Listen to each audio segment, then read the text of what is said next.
don't know how many of you were present the day I declared my intention at the state secretariat. Good.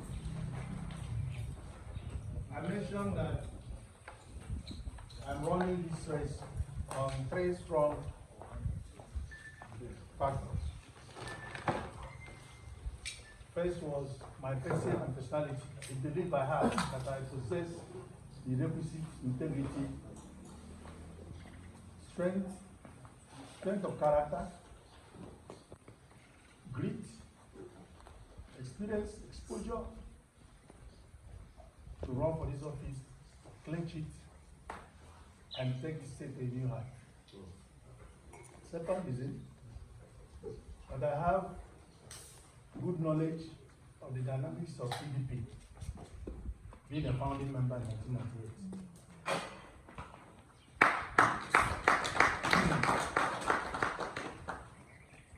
That I understand the workings of the party vis-a-vis the complexity of interest and conflicts at one point or another between the executive and the party.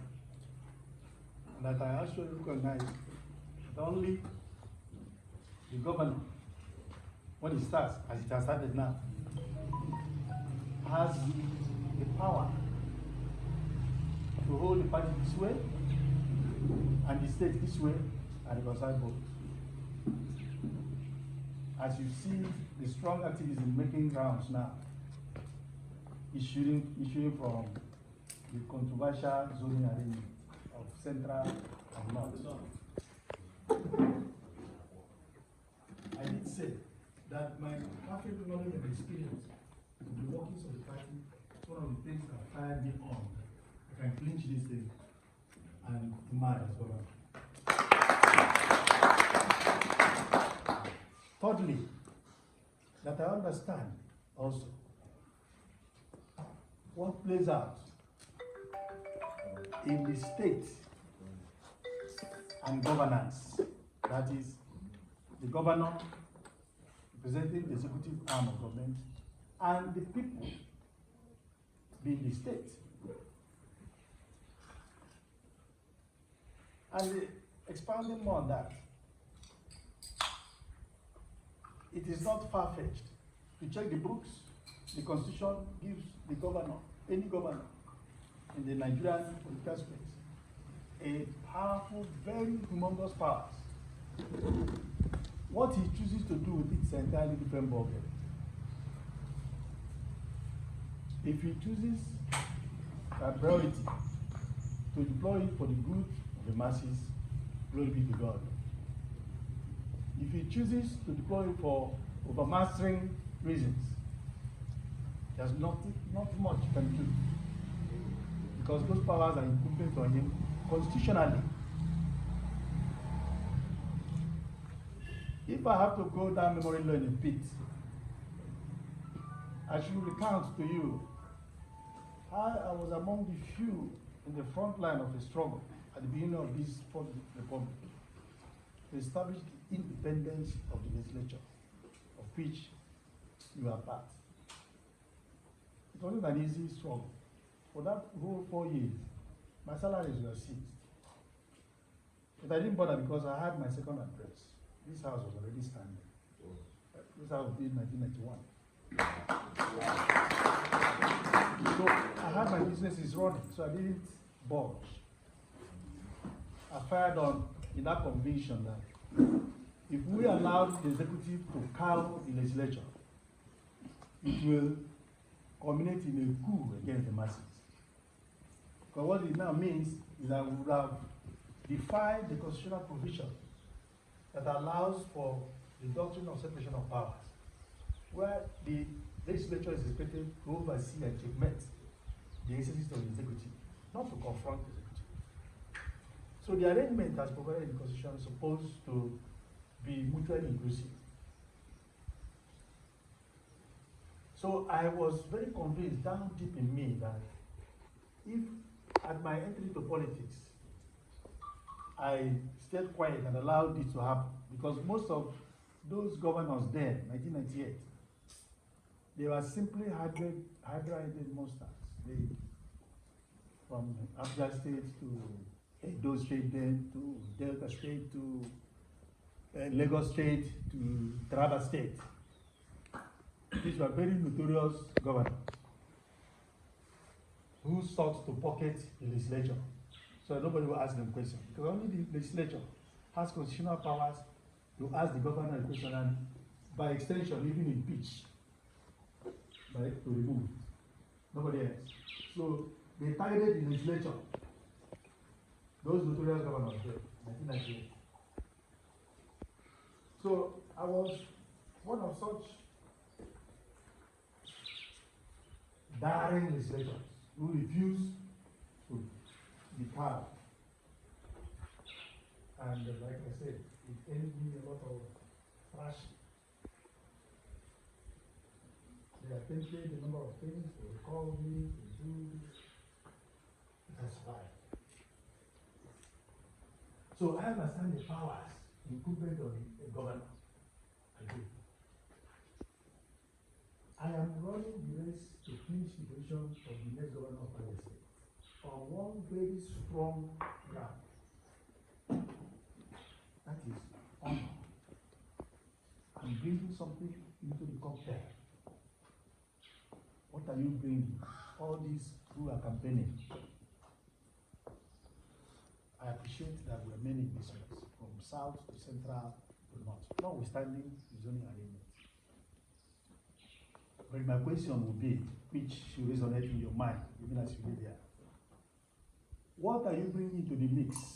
You that is seeking my vote as a delegate, because all of you are statutory delegates. What is it?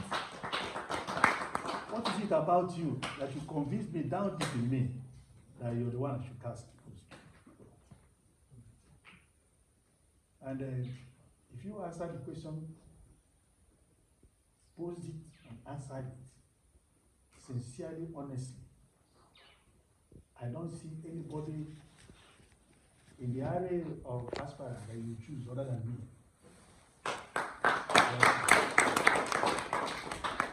It is more so because I do not see how you should get excited when a prisoner promises you freedom. I don't know the reason why you should be excited. And I've sought to say that they ought to, on the day of my declaration, I challenge the party to arrange us to a debate, all who are running, to a debate, and I'll allow the party to ask us any question in any field. Were you people there? Yes. Did you hear me? Yes. Yes. Up to now, they have not, and this thing is very close. I don't think they want to.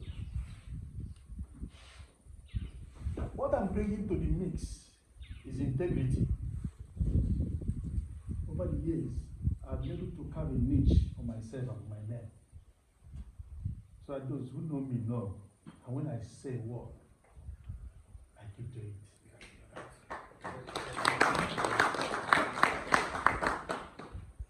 So I'm running on the platform of honor under God. Not honor that is conferred by the prestige of wealth. There's an honor that is conferred by the prestige of wealth. So when you stand before this figure, you buckle. You don't even say what you want to say. You miss your words even. That's also an honor. It's not real honor. Because taking away the wealth behind it evaporates. I'm not talking about the honor that is bestowed by the privileges of class. No. I'm talking of honor, which is and could be defined as that group recognition of the relevance of character in performance ethics, where the person who is looked up to and who occupies that seat understands that this word called honor is primarily ethical and points to the moral obligation we owe society. That's the type of honor. And this honor does not issue from the sky. It's cultivated and is recognized over time. I cannot jump out today and tell you I'm an honorable man. And without being tested, you swallow hook, line, and sinker. That doesn't work. Now, I have said that I'm going to run this respecting the ethics of this campaign, notwithstanding that our party, most of the times, we throw caution to the winds, as I doing today. How many days have they been postponing the three-man delegate Congress? Because it is devoid of honor in its true meaning, its true definition. If there were honor in it, in the arrangement culminating to that event, it should have held last Saturday. It should have held last Monday. It should have held yesterday. But there is the centrifugal and centripetal forces within, a myriad of conflict of interests within the party hierarchy, and so-called godfathers in the background, pulling and pushing. That's what's going on. So notwithstanding that the party, on the platform of which we operate, has a capacity to do bad, I'm aware of that. I'm aware of that such inconsistencies can dampen your enthusiasm.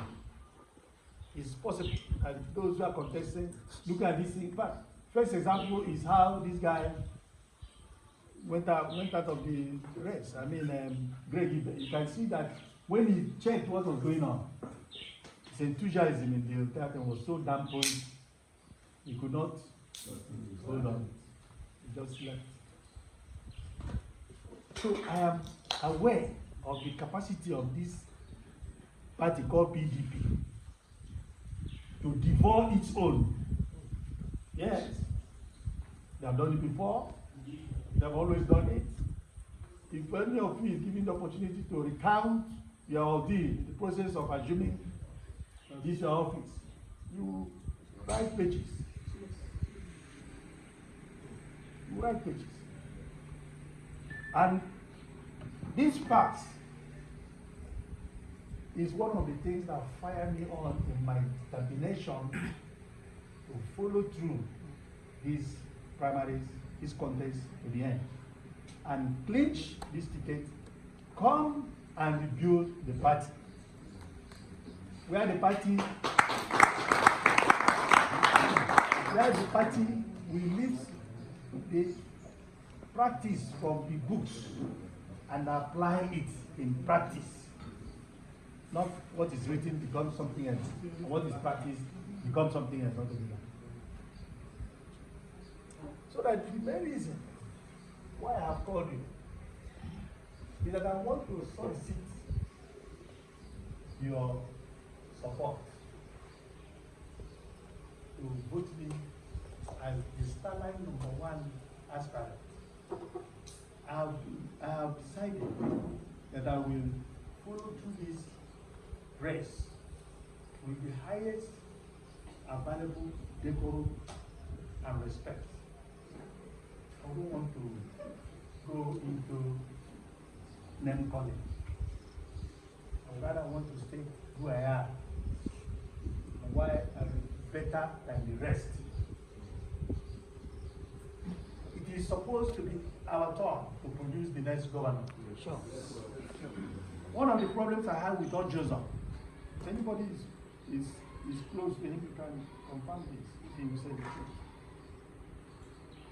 was that when he noticed that I was already a young, enterprising young man, and in the house, at the same time that he came to the table about the age bracket, he visited his house 27th December 1999. A very long cover of over 30 men. When he noticed it,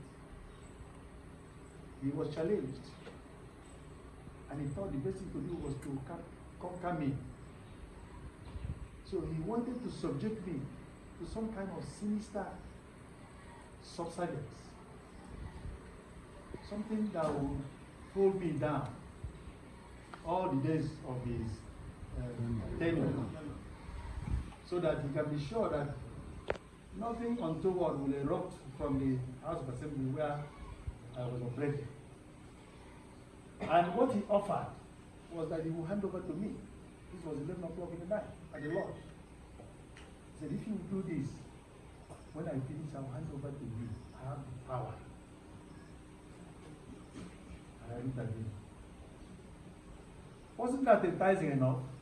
Of course, for a young man. And he has told me that I know he used the same tricks on so many people, and they succumbed. So I'll hand over to you. And I actually reasoned that if I mortgage my soul for even the entire Nigeria, what benefit is it to me being a Christian, a practicing Christian, a born again one? And I said, I do not see the possibility of you from Abia North finishing and handing over to an Abia North man. It's not going to work. He said, he hit the table and said, what I will do? I said, I will never do this. That was the day the battle line. That was the day that the battle line was drawn. For some of you who remember, or to whom that story has been told. It was a very fierce battle. Get him dead or alive. Then this God whom I respected and honored also honored me and protected me. Amen. So I watched him finish. I handed it over to the Central. The Central, I watched him finish. I handed it over to South. Let's say to come from here. That time he jumped out to join this race in 2015. He had a massive war chest. Listen, he had a sprawling political network in the whole country. Listen, his junior brother was Uchoga. They were all contesting in PDP. Yours faithfully was one of those who had the privilege of meeting them and informing them, this thing cannot go back to Abia North. Otherwise, I will be running. Please, can you sheath your sword when it comes to our cause? If you know there's a type of motivation that comes by material wealth. They had it at that time. But because I was one of the few who took that decision that this thing should shift from Central to South, Orji continued to invite me at every junction. Whenever he had nothing situation, he would call me first. Because I was one of the few relied on that backed him to say, that's equity. We serve because of equity. You will never regret what was doing. Go ahead and hand it over to somebody from the south. So when he finishes, he comes back to north. In that clockwise trajectory. And you people were here and saw how much of an uphill task it was to deliver this chap who is today our governor. It was not an easy thing. Particularly when the nominator had to provide all the logistics. All, he said, all the logistics. Both human and material. When I called Ibuku on the eve of that election in 2015, I told him, if OKZ person does not visit me, I will travel tomorrow on the day of the election. Why was I saying that? The Lesotho had been coming here, coming everywhere. This is his primary constituency, isn't it? Yes, he would rely on every vote in our local government. But since I didn't believe in that, not because of party, but because of fairness and equity. And having also let out my mind to say, this is not proper. Because those people who continue to stay grinding their teeth in agitation always against us. And it will look as if the Abia North is enterprising because they are using government money, and that's not the truth. We have been sojourners for a very long time. The entire Abia North, Abia South, 80% of it is occupied. I have a property in properties. It is not safe money. It will look as if we are there holding dog to it so that we will be able to continue to maintain our hold on the economy and the resources of the state. It's not so. So, but at the end of the day, both of them were crashed. Came 2019. So they said, jumped out again. Uchoga jumped out again. And people from that side of the state came and they met in Greg's house. That's why Greg was very optimistic and jumped out to run for governorship. And one of the things that was agreed was that when our son finishes his second tenure, it is coming back to Abia North. It's written. They signed their names. They signed their names before the 2019 election. It was second tenure. And today, there are witnesses to what is happening. So I'm in this race in the very strong and firm belief that I qualify to take over from the people from South. And that if the 5 local governments of Abia North and the 3 local governments of Ikua North, Umaya North, Umaya South agree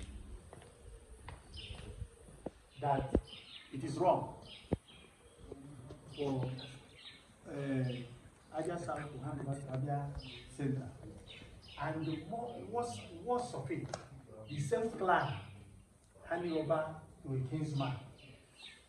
If the 5 local governments of Abia North and the 3 local governments half of Abia Central, that we could call our extended kinsmen, would agree, that would be 8 local governments, isn't it? Yes. And if Ukwa East and Ukwa West, who are pinching tent with us to say, we stand with you. How many of you know that? That's Ukwa East and Ukwa West, having been dealt a blow on the wrong side of the cheek, is uncannily agreeing with us that this thing should belong to Abia North. If you ask them how many local governments do that? 10. And if we enter Abia, where we hold reasonable sway in number, and those Sioma, the distinct possibility is there that an old Bende man will win the election. That's true.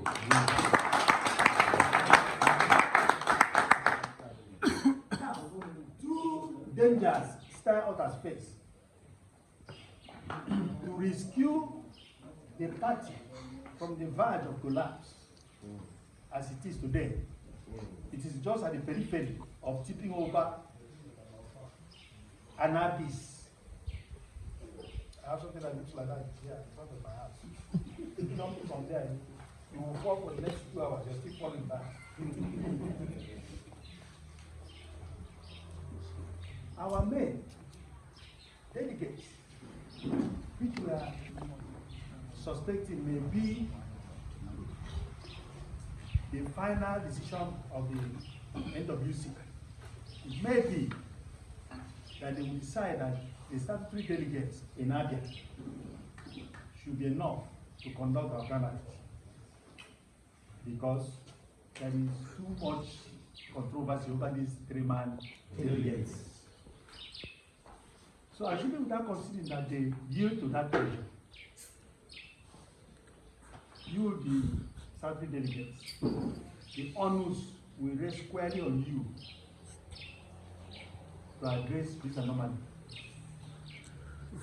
The reason I singled out you of Abia North to speak to you before I start going from local government to local government, because in your ward, where you have the 5-man statutory,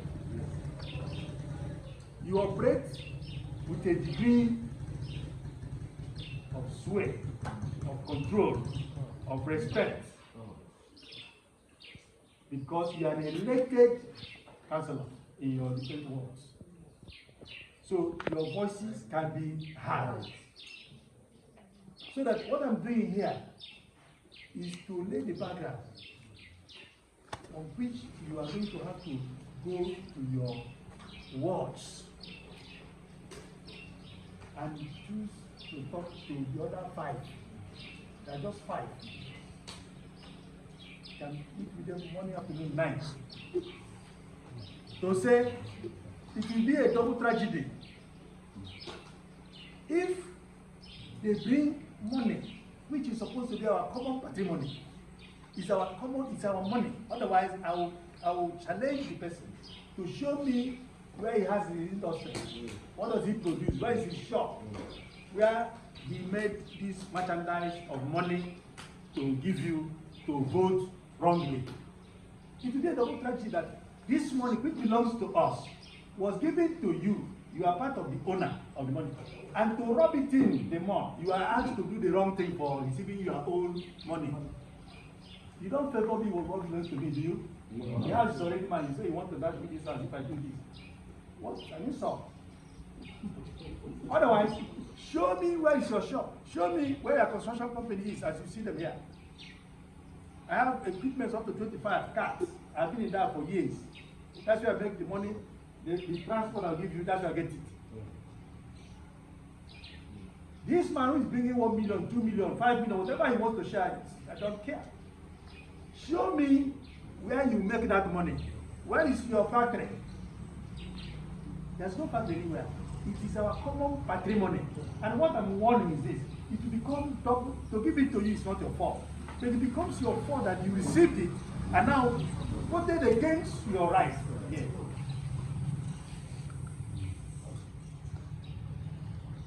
That's the message I want to pass down to the wards. Down to the wards.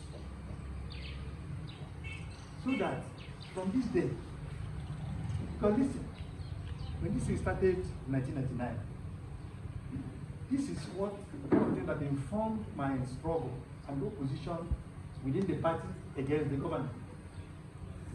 Because there was a misconception of what governorship and the power inherent in it was all about. It seemed as if it was just to make money. Money has no value when you are gotten it. If you doubt me, ask those who compromise values to get money. When they get the money, it becomes useless.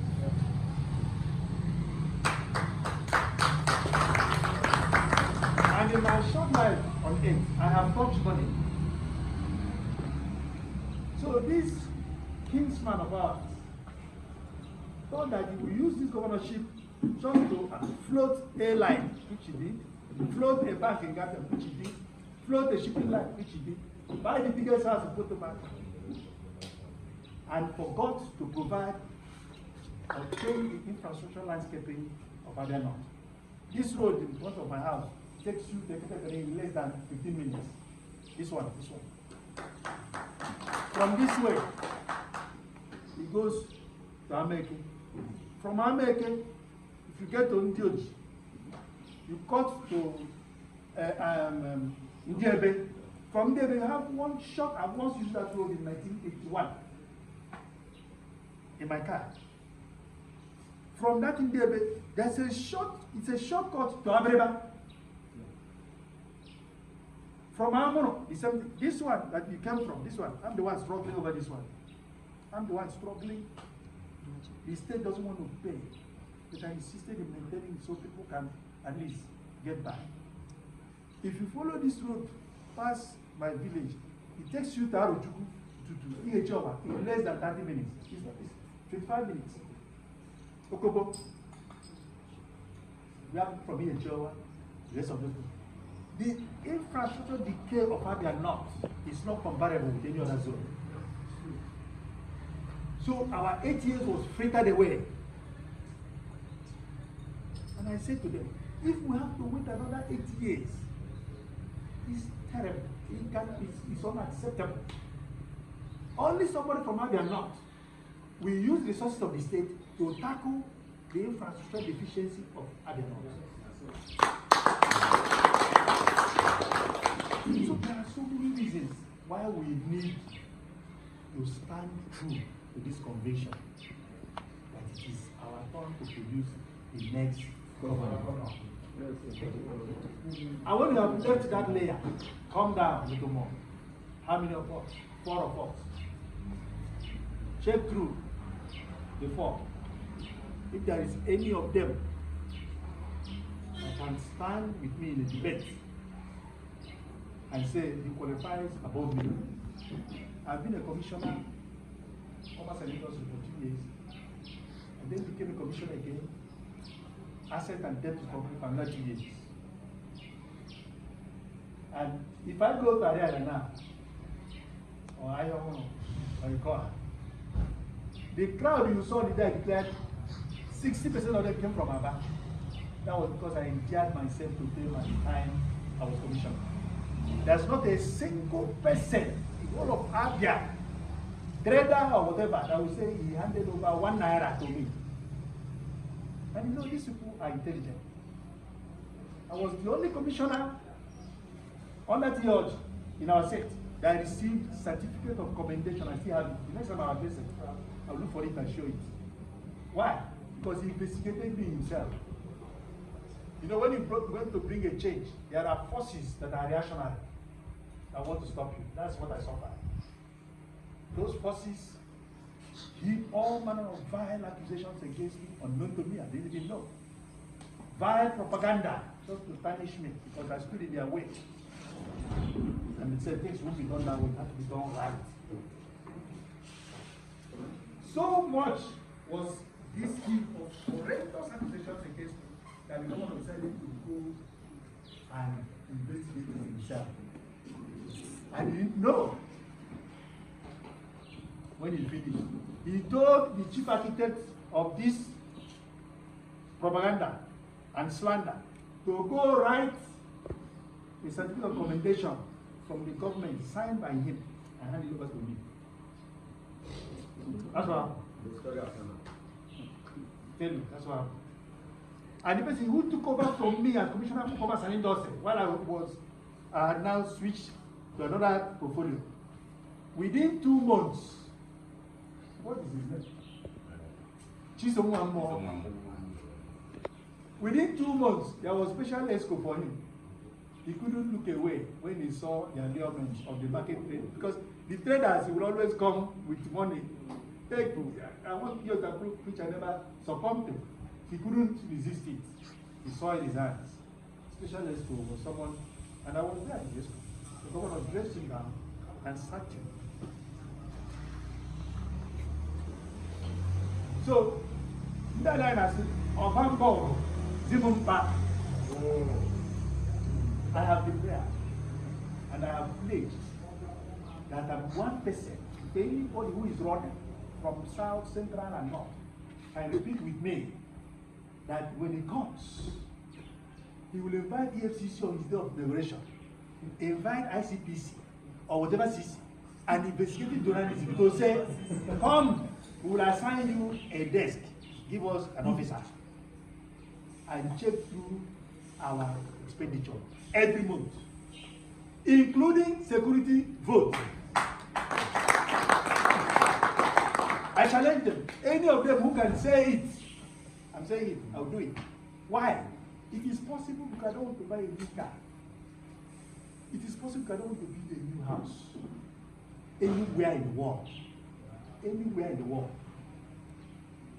I'm not training my children. I have 3 sons and they are all graduates, 3 degrees, 2 degrees, first class, and they all are independent. I have only one daughter who is happily married and a lawyer. So what am I stealing the money? And above all, I have a spirit of contentment. God, it is a gift.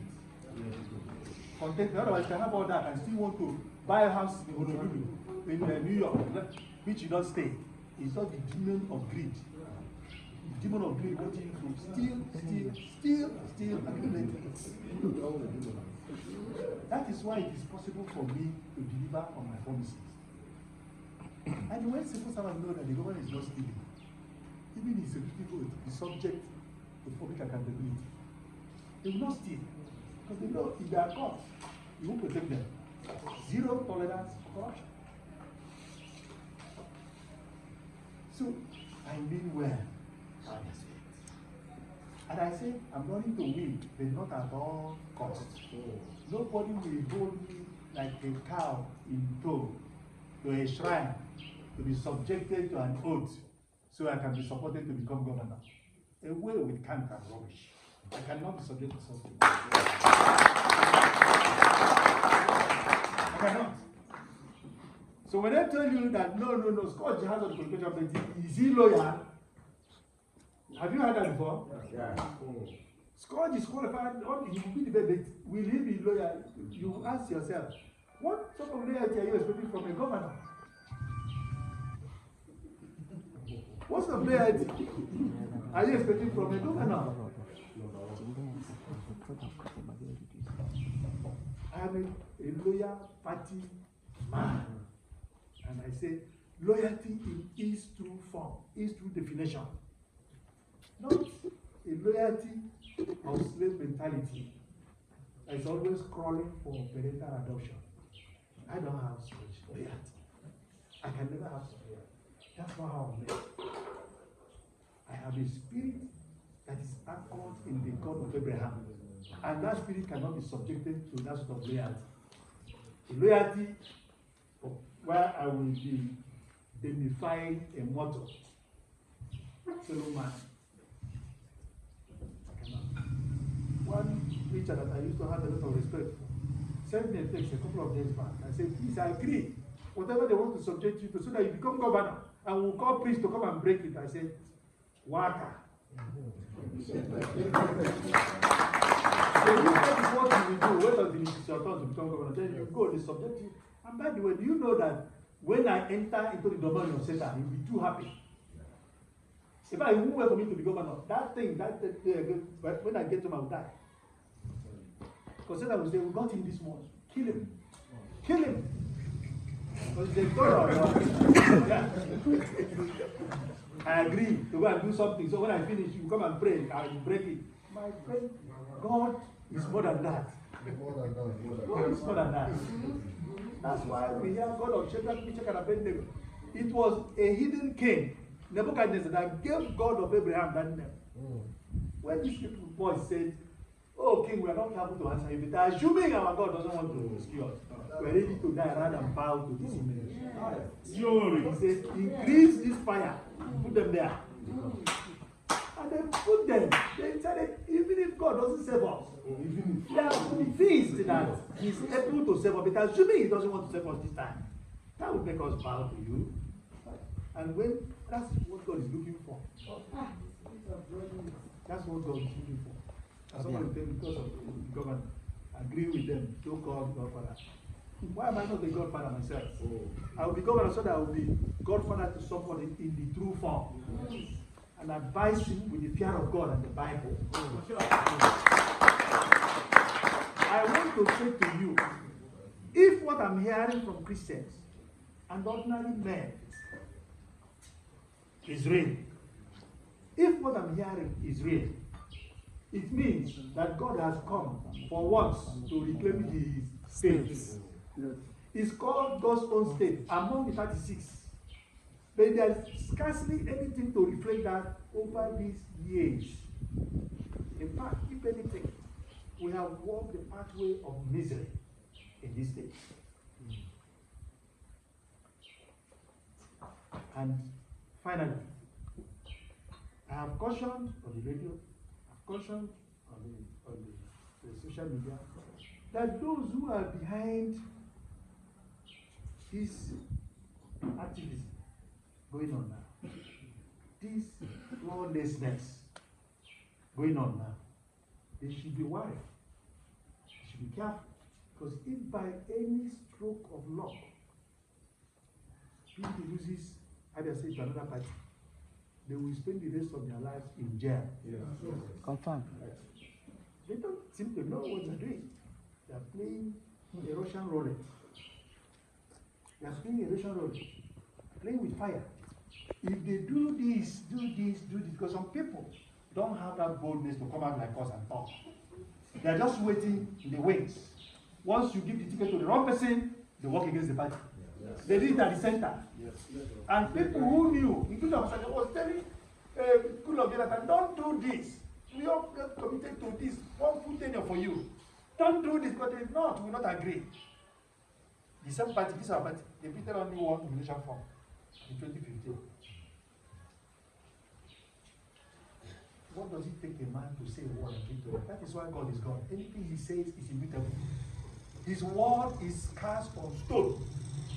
So, the nearer you can get to God, the more reliable your words can be. And look at it. When they came and flushed PDP out, Jonathan was being investigated now, even his wife. I hope you know. Yeah. That's the consequences of such. So these people are refusing to downplumb their ears.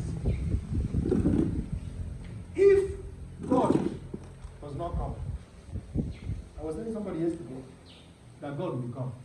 He will come and choose me. Amen. The people are coming to choose me is also to save them.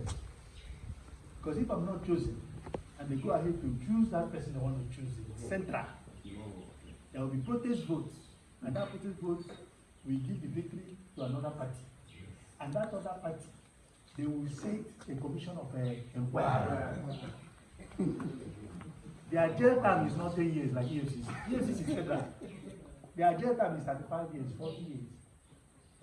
That's usually their jail term. EFCC comes when the state does not. Yes. And when they do 10 years, 5 years compromise and all of that, after 4 years or 5 years, the president will grant pardon as he did with former governor of Brazil, former governor of Taraba. But I'm telling you that for the state, they have power constitutionally to set commission of inquiry. They will dig not just this past admission, the one before it, and the one before it. What's the purpose? The purpose is to clean you up. No more PDP in Abia forever and ever. Because the masses will be clapping. I hope you know. Yes. They will be clapping. They will be clapping PDP. Deal with them. And this